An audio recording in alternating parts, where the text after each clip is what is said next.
Halo semuanya, selamat malam. Saya perwakilan dari kelompok 10.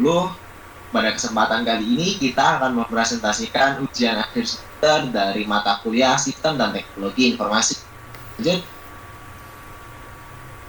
Nah, tapi sebelum kita lanjut ke materi-materinya, alangkah baiknya kalau kita tuh perkenalan dulu. Kenalkan, saya Muhammad Hanif Cahyono dengan PM 015. Dengan saya NPM terakhir 033 yakni Ahmad Zaki Awatif El Aziz. Saya Muhammad Bakir dengan NPM terakhir 035. Saya Muhammad Sultan Zardatua dengan NPM terakhir 036. Berarti adalah anggota-anggota yang ada di kelompok 10. Pada presentasi ini kita akan mengenalkan dua materi. Materi pertama, pentingnya backup data untuk menghadapi malware. Dan materi yang kedua, apakah sistem keamanan bisa satu aplikasi atau perlu third party.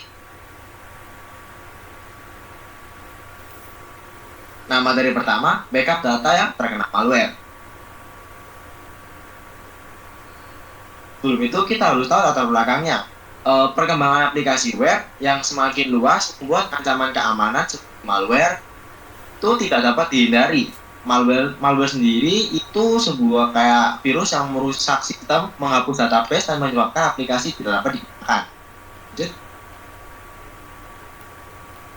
Apa sih malware itu? Malware merupakan perangkat lunak yang bekerja dalam komputer tanpa perizinan serta dapat menyebabkan kerusakan pada sistem, server, dan jaringan komputer. Malware merupakan gabungan dari kata malicious yang artinya jahat dan berbahaya, dan juga software yang berarti perangkat lunak. Lebih buruk, malware dapat melakukan pencurian data dan informasi yang tersimpan dalam komputer, serta menjadi pintu belakang masuknya hacker. Mengapa backup data itu sangat penting?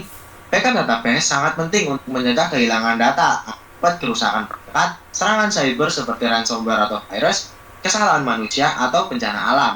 Langkah ini menjamin keberlanjutan bisnis, memulihkan data dengan cepat, dan meminimalisir kerugian finansial dan memenuhi kepatuhan regulasi.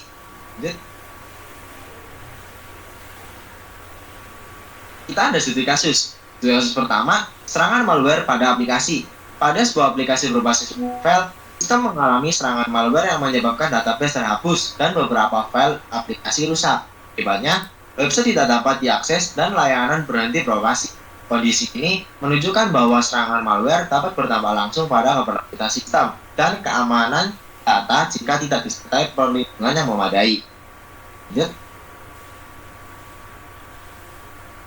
Nah, penanggulangannya, pemulihan sistem menggunakan backup data. Untuk mengatasi kondisi tersebut, proses pemulihan dilakukan dengan menggunakan file backup yang telah dibuat sebelumnya. Database dan file aplikasi dikembalikan dari cadangan hingga sistem dapat berjalan kembali seperti semula. Dengan adanya backup data, proses pemulihan dapat dilakukan lebih cepat dan resiko kehilangan data permanen akibat malware dapat diminimalkan.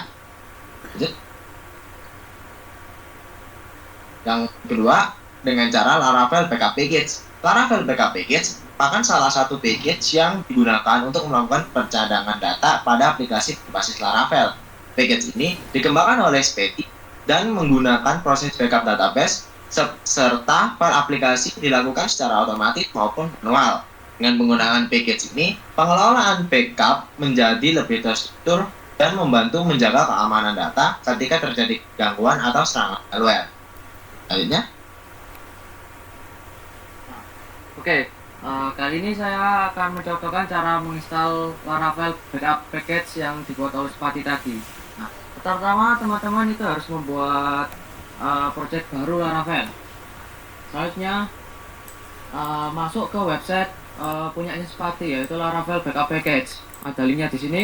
Kemudian ikuti langkah-langkah instalasinya. Nah, seperti harus memasukkan di CMD VS Code project Laravelnya, Composer Recovery Spati Laravel Backup, dan diteruskan PHP Artisan Vendor Publish. Nah, lalu masuk ke repo GitHub berikut yang ada yang linknya di sini untuk menghubungkan project Laravel ini ke Google Drive. Jadi kali ini kita backup data database-nya itu ke Google Drive biar gampang. Nah, dan ketika sudah mengikuti semua langkah-langkah instalasi, masukkan komen dari Laravel sepatinya seperti berikut. PHP Artisan Backup Run DB Only. Nah, Run DB Only untuk membackup database-nya, karena kan kita cuma membackup database-nya. Nah, jika semua langkah-langkah yang tadi dilakukan benar, maka akan muncul pesan berikut. Nah, jika pesan yang muncul seperti berikut, maka berarti backup database ke Google Drive lancar-lancar jaya, berhasil dilakukan. Nah, di sini untuk backup di Google Drive-nya bisa dilihat berhasil. Nah, jadi Laravel Spati itu mempunyai fitur manual dan otomatis. Jadi di backup PHP-nya itu ada settingan yang bisa diaktifkan. Kalau mau otomatis nanti tinggal diisi mau backup hariannya berapa, per tahunnya berapa, kayak gitu. Jadi seperti ini bisa otomatis dan manual. Nah, berikut untuk link-link package yang digunakan untuk membuat project ini. Nah, dan ini juga ada link repo yang digunakan untuk membuat aplikasi backup untuk mencocokkan untuk OS ini. Oke teman-teman, lanjut ke materi yang kedua ya, yakni apakah keamanan sistem bisa satu aplikasi atau perlu the third party. Nah, di sini latar belakangnya ya.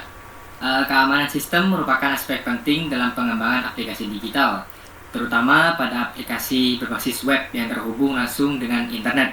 Ancaman seperti malware yang sudah disebutkan oleh Mas Lukman, pencurian data dan kerusakan sistem dapat terjadi kapan saja dan berpotensi mengganggu operasional aplikasi. Oleh karena itu, diperlukan pemahaman yang baik mengenai bagaimana keamanan sistem diterapkan baik dari sisi aplikasi itu sendiri maupun dari dukungan pihak luar. Nah, pengertian keamanan internal aplikasi itu sendiri apa sih? Nah, keamanan internal di sini adalah sistem pelindungan yang berasal dari dalam aplikasi itu sendiri. Pada aplikasi berbasis Laravel, keamanan internal mencakup fitur seperti autentikasi pengguna, pengaturan hak akses, validasi data, serta perlindungan terhadap kesalahan input. Keamanan internal berfungsi sebagai lapisan pertama untuk mencegah akses tidak sah dan menjaga sistem tetap berjalan sesuai aturan yang telah ditentukan. Nah, di sini ada proteksi CSRF atau nama panjangnya yakni Cross-Site Request Forgery.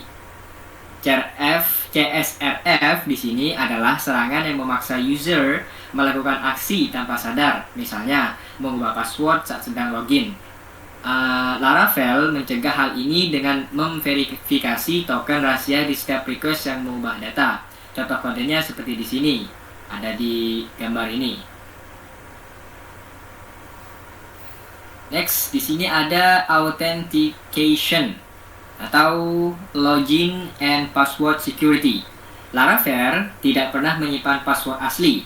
Passwordnya diubah menjadi hash atau satu arah sehingga aman walaupun database-nya bocor. Contoh kodenya ada di sini juga.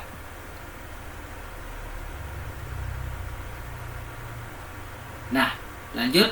Di sini ada SQL, Injection Protection. Laravel otomatis memisahkan data dan perintah SQL sehingga input berbahaya tidak bisa memanipulasi query database, sehingga form tidak dapat ditembus melalui SQL injection. Contoh kodenya di sini ada. Next. Nah, bentar, mohon maaf. Nah, di sini authorization ya, atau bisa dibilang dengan gate and policy. Walaupun user sudah login, Laravel tetap memeriksa apakah user berhak melakukan aksi tertentu, seperti mengedit atau menghapus data, seperti apakah user tersebut admin atau bukan. Jika bukan, maka user tidak dapat mengakses admin panel. Contoh kodenya ada di sini. Next. Ya lanjut, sekarang mengenai keamanan third party atau pihak ketiga. Keamanan third party adalah perlindungan tambahan yang berasal dari layanan atau sistem pihak ketiga di luar aplikasi utama. Third party ini biasanya digunakan untuk menangani ancaman yang tidak dapat sepenuhnya diatasi oleh aplikasi internal seperti AWS, Cloudflare, dan firewall. Dengan adanya third party, data sistem itu bakal punya cadangan sendiri, cadangan perlindungan walaupun aplikasi utamanya itu punya gangguan atau kena malware. Nah, salah satu contohnya adalah firewall. Firewall itu merupakan salah satu bentuk keamanan third party yang berfungsi sebagai penghalang antara sistem aplikasi dan jaringan luar.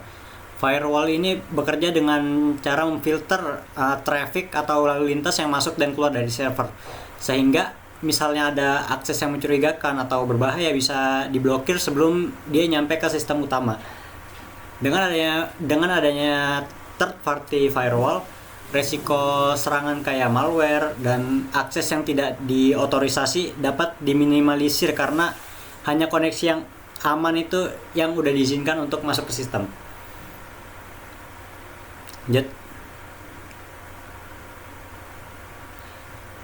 Salah satu contoh lainnya adalah keamanan cloud melalui AWS.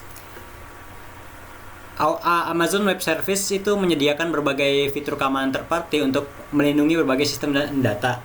Keamanan ini mencakup perlindungan infrastruktur server, pengelolaan akses, dan penyimpanan data yang aman. Dengan menggunakan cloud service atau layanan cloud, data aplikasi itu nggak hanya disimpan dalam satu server fisik, tapi didistribusiin secara aman sehingga risiko data hilang karena malware atau kerusakan sistem itu dapat dikurangi.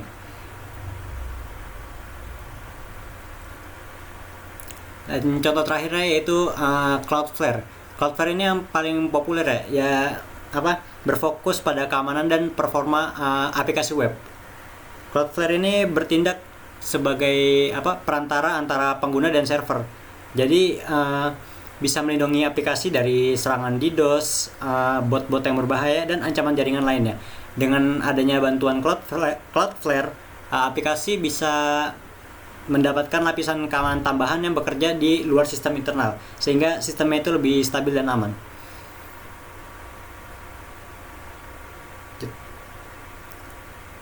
Nah, ini ada referensi yang kita gunakan untuk membuat PPT ini, bisa dicek kalau mau. Dan itu saja presentasi yang bisa kami kelompok 10 sampaikan untuk final project Sisti ini. Terima kasih kepada teman-teman semua yang sudah menemani saya juga di sebagai teman kelompok dan teman sekelas ya. Dan untuk mengakhiri, saya ingin menyampaikan sebuah pantun untuk mewakili juga teman-teman saya. Jalan-jalan ke Solo, jalan-jalan ke Solo, baru nyampe disuruh balik.